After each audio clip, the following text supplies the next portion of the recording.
अजित पवार. सकाळी बारामतीत विमान कोसळलं आणि महाराष्ट्र हादरला. भीषण अपघातात अजित पवार यांचे निधन झाले. आज सकाळी सुमारे 8:45 वाजता मुंबईहून बारामतीकडे जाणाऱ्या चार्टर्ड विमानाने लँडिंग करताना नियंत्रण गमावलं आणि शेतात धडकून आग लागली. यामध्ये उपमुख्यमंत्री अजित पवार आणि विमानाचे सर्व 6 प्रवासी अंतर्गत प्राण गेले आहेत, अशी माहिती नागरी विमान नियामकांनी दिली आहे. बारामतीतच असा अपघात हे विचित्र आणि दुःखद आहे, असे खासदार संजय राऊत शिवसेना उन्हाटा हळहळ व्यक्त करत म्हणाले. ही घटना खूप धक्कादायक आणि वेदनादायी आहे. अजित पवार समर्पित नेता होते, असं प्रियंका चतुर्वेदी शिवसेना उभाटा यांनी सांगितलं.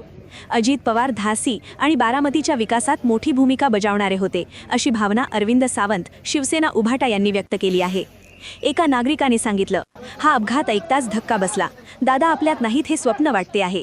दुसऱ्या नागरिकाचं मत, दादांनी राज्यसेवेची सर्वत्र देणगी दिली. हे दुःखाचे क्षण, पण या अपघातातून आपण सुरक्षिततेवर अधिक लक्ष द्यायला हवं.